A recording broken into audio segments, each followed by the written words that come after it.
So for this time of meditation, I'll ask you to either close your eyes or leave them open with a soft gaze. Whatever helps you more fully enter in.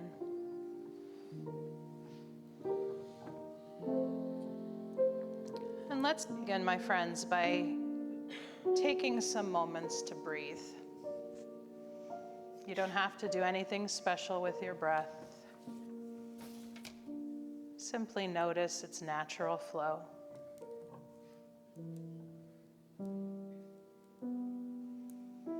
As the Buddha taught, breathing in, know that you are breathing in. And breathing out, know that you are breathing out.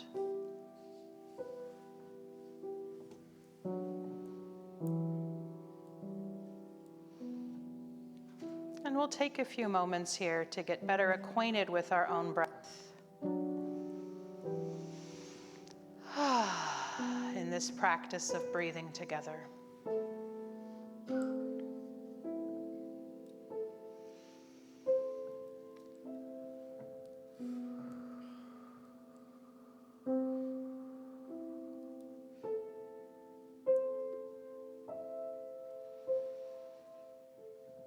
For yours is the breath that moves through all things, and the light that remembers itself in me.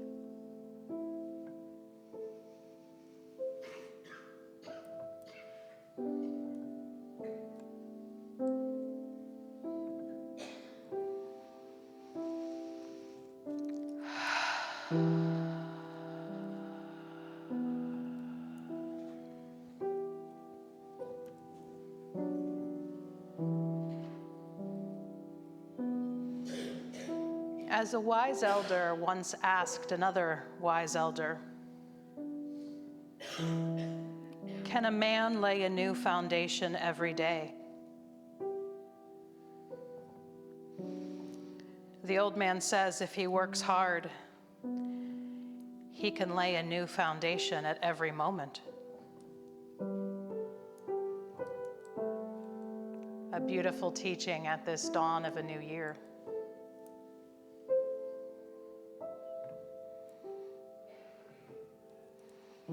And the elder went on to say, every single day, I make a fresh beginning.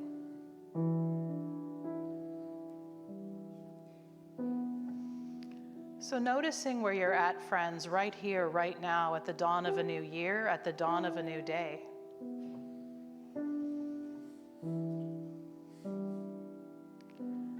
Staying with your breath. That life force that dances through us.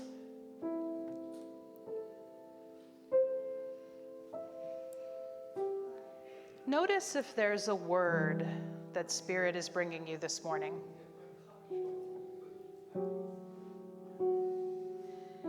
Maybe it's a word, maybe it's a phrase, a verse or a teaching.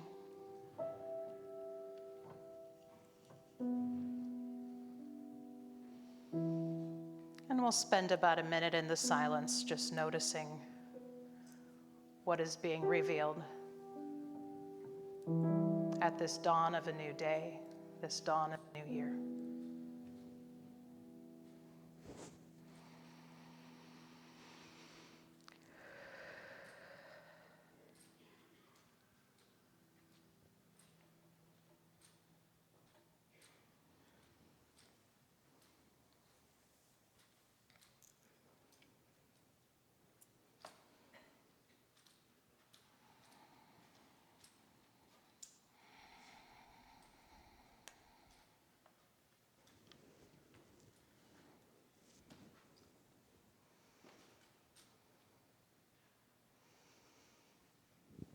So my friends, if your eyes are closed, I would ask you to let them gently blink open.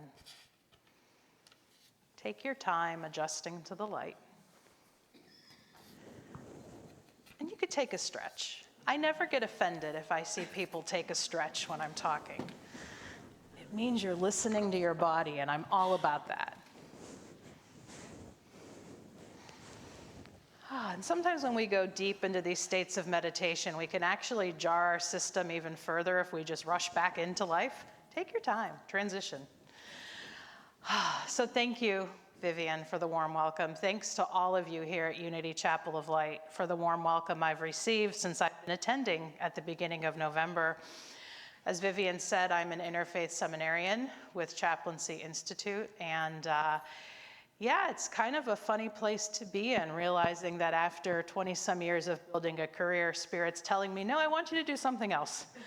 And it's been quite a joy, and I'm very glad I've listened to that call, and very glad that I've been led here. I live in Talmadge, actually. I've been in the area for 4 years, but my beautiful boyfriend is from here and said, why don't you consider coming here? And I'm really glad I did. I love being here and love that there's a Unity Chapel right here. So several years back, as social media became more popular, I noticed that wellness spaces and other spiritual communities started doing this thing called the one-word practice. And in this practice, you are challenged to set one word as your intention or as your aim for the year. Some of you may have already done that, and some of you might use this time during the talk today to consider what might be my one word for 2026.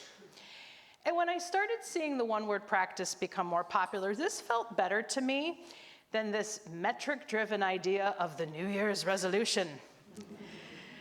So I'm not opposed to resolutions, but what they've come to mean in modern America and in other Western cultures is that if you don't lose 30 pounds by Valentine's Day, you're gonna end up lonely the rest of your life. You're going to end up, if you don't get that bigger and better job, you'll fade into obscurity and no one will like you. And if you don't meet any of these resolutions, then you're just going to be a loser by the time the Super Bowl rolls around.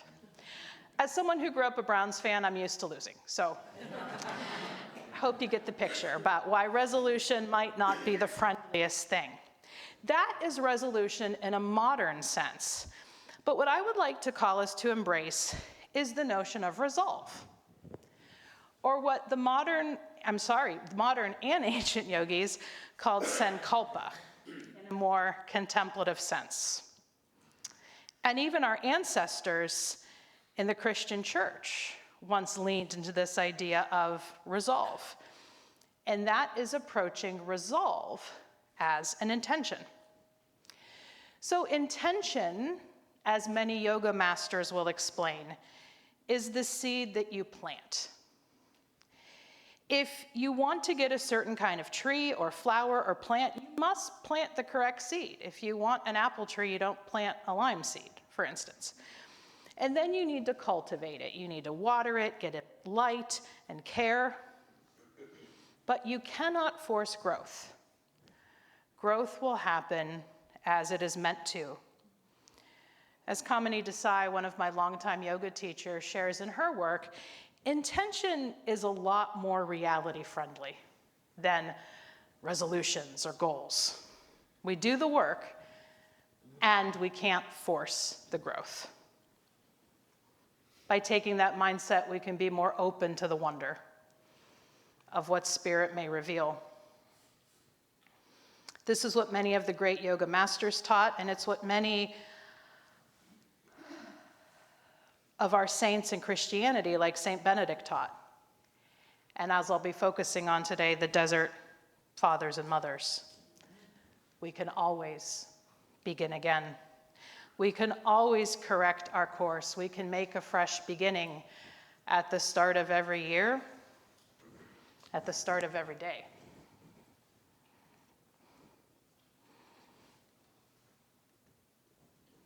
I point it there. Oh, thank you. Got to plant the correct seed, right? Make sure it's on. So as a teacher myself, I adore giving credit to the teachers in my own life who have played a role in shaping me. Teachers like Kamini, who I just mentioned. Yet as it relates to this talk on intentions and the one-word practice, I'd like to draw attention to one of my teachers and somebody I'm blessed to collaborate with, Dr. Christine Velters-Paetner, who's the founder of an online global ministry called Abbey of the Arts. Christine has a great devotion to the Desert Fathers and Mothers and directly credits them as the founders of what we in modern wellness and contemplative culture call the one-word practice. This past year, she published an entire book about it, which I would encourage you to check out if what I'm sharing with you today does indeed strike a chord.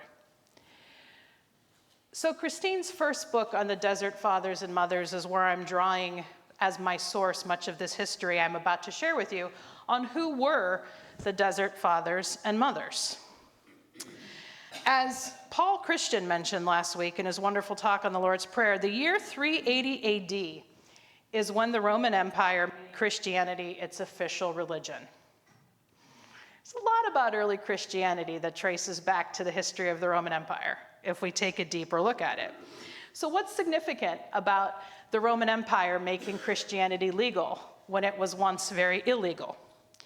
So at that point in 380, Christianity became accepted, popular, in vogue. All the influencers were doing it, right? Prior to that, Christianity was something that was practiced in the shadows, often with fear of punishment or death.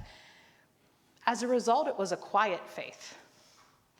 And when Christianity then became mainstream and this louder and more obnoxious and more bold, there were many folks who missed the quietness, the contemplativeness, the humility, and yes, the simplicity they once practiced in their faith. And thus a movement began of walking into both the physical desert and the desert of the unknown to live a simpler life. In the 4th and 5th century AD, in the countries we now know as Syria, Egypt, and Palestine, early Christians from the Middle East, North Africa, and some parts of Southern Europe migrated to even be further away from the noise of Rome and what Christianity was becoming. We now call these early contemplatives the Desert Mothers and Desert Fathers, Abbas and Ammas. Many scholars of Christianity consider them to be the first spiritual directors. For it was common for people of all faiths and backgrounds to come and visit with them for simple fellowship and sharing of faith. And in these visits, it became common to ask the elder to give me a word. Give me a word. Sometimes that was a literal singular word, and the elder gave the seeker something to chew on, to sit with, to walk with that word, and see what would be revealed. Other times that word was a parable, a saying, or a teaching. So in the opening meditation, that's just an artistic rendering of an Abba and an Amma. In the opening meditation this morning, I used this teaching, and without telling you, because I knew I would reveal it later, it's one of the writings that survived from the Desert Fathers. And it was one such conversation, one such give me a word, give me an idea exchange. Abba Moses asked Abba Silvanus, can a man lay a new foundation every day? The old man said, if he works hard, he can lay a new foundation at every moment. So I encourage you, my friends, to sit with that once again. I'm going to give you another few moments of silence, especially now at the beginning of a new calendar year. And notice what it stirs in you.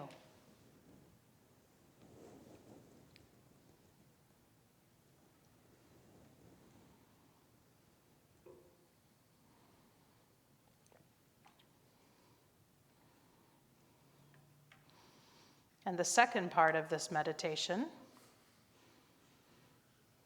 two other Abbas. Abba Pullman said about Abba Pior that every single day he made a fresh beginning.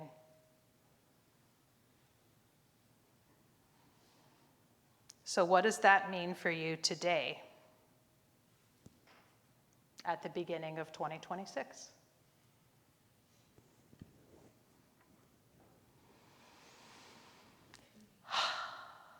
And take a breath. Take a stretch if you want. Remember, it's always welcome.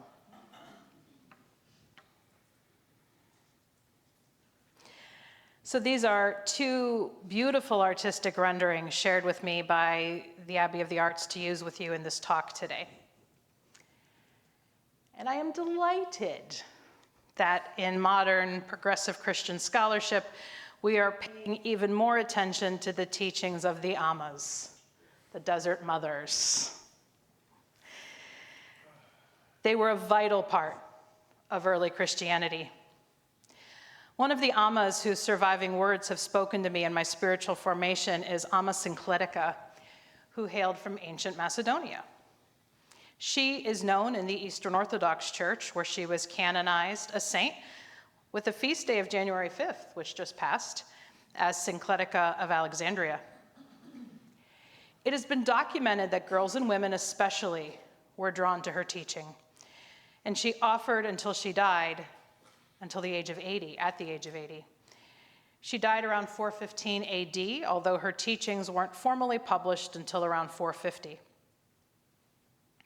And one of her surviving teachings, which is one of my absolute favorite, may also be a source of inspiration for you in the year ahead. There are many who live in the mountains and behave as if they were in town, and they are wasting their time. It is possible to be a solitary in one's mind while living in a crowd. And it is possible for one who is solitary to live in the crowd of one's thoughts. It's all about intention.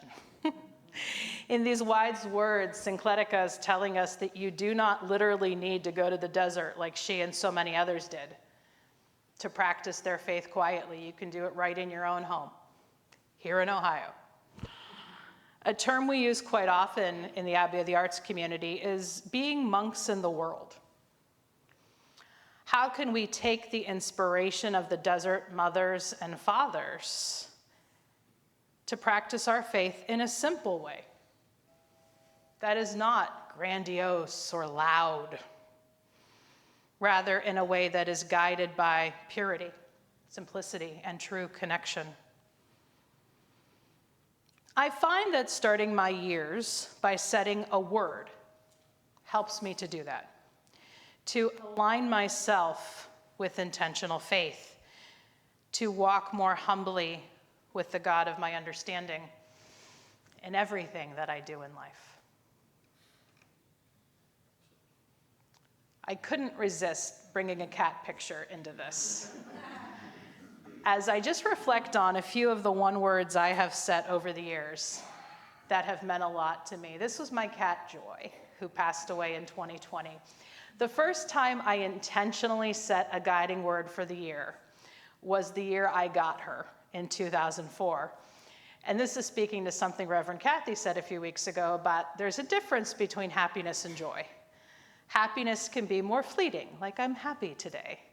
But joy is more of a permanent state that you can learn to be in. And as a person in long-term recovery, I got sober in 2002, and I heard that same teaching at a meeting in early 2004, and I really, really liked it, and I set joy as my theme word for 2004. And later in 2004, I got this cat, and I said, I'm gonna name her Joy, because I need more of that in my life.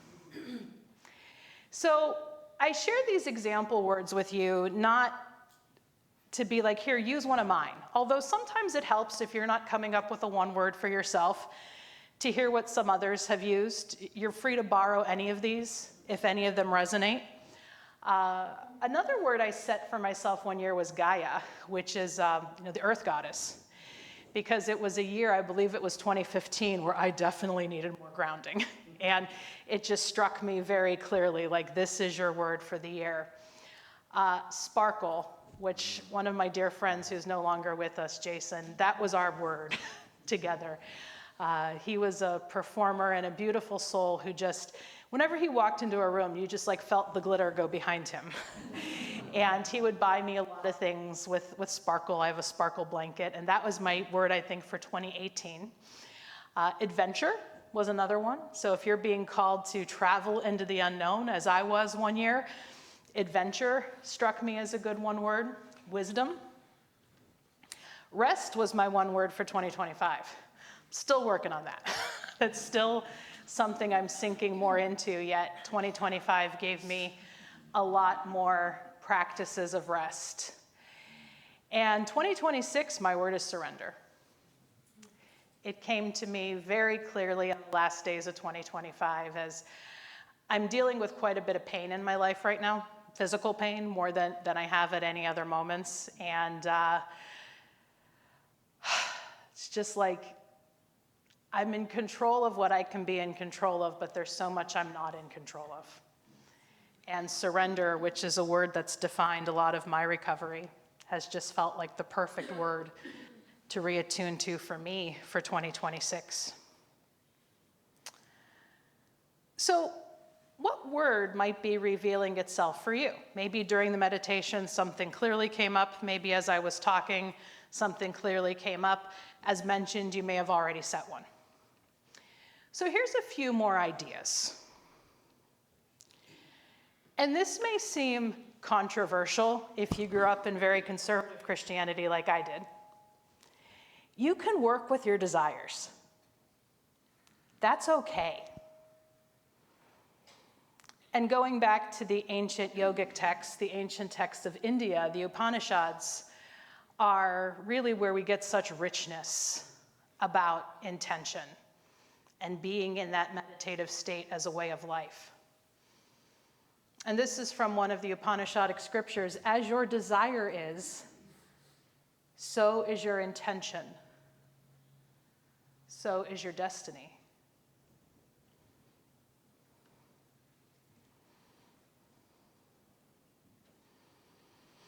As your desire is, so is your intention, so is your destiny. So growing up, I had a hard time with Psalm 37:4. Delight yourself in the Lord, and the Lord will give you the desires of your heart. Because I would hear this and think, well, if I'm not getting my desires, then I'm not being a good enough of a girl. I'm not being a good enough of a Christian. I'm not being a good enough of a this or a that. And I'm grateful to a preacher I heard several years ago who really reframed Psalm 37:4 for me, which is, your desires are holy. And maybe by listening to them, we're listening to the voice of what God wants for our life.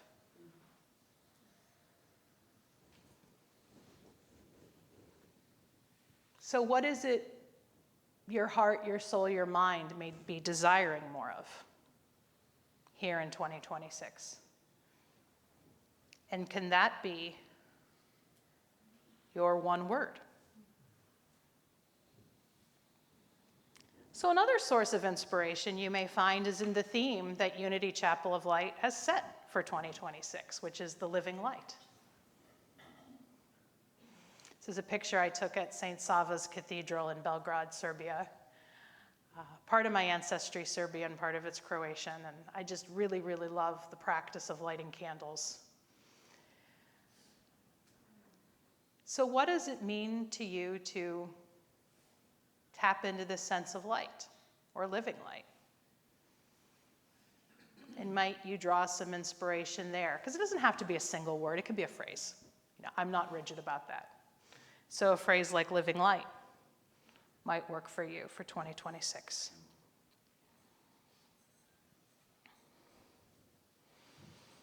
So my final question for you is, what are the seeds that we are planting today for the year ahead? What are the seeds that we are planting today for the year ahead? And as a closing prayer, I would once again invite you to close your eyes or leave them gently open.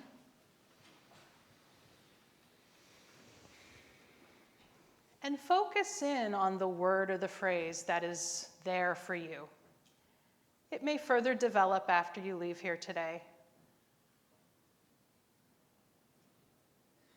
What is coming up for you right now?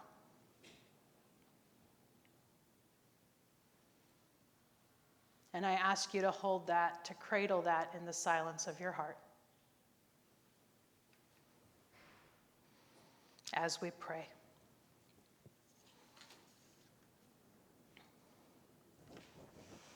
Father, Mother God, I ask you at this dawn of a new year, this dawn of a new day, that you receive the intentions, the desires of our brothers, our sisters, our beautiful humans who are here in this room today.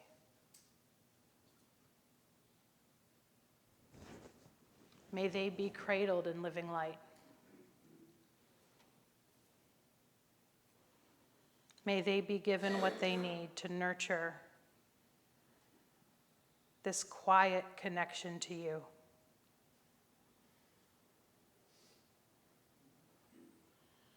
As we walk forward,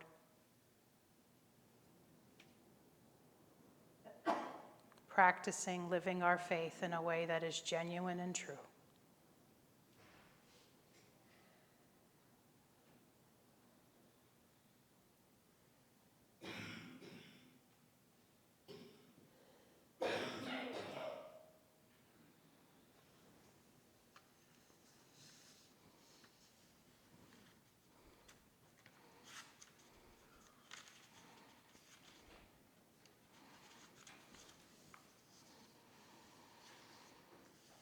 Can a man lay a new foundation every day?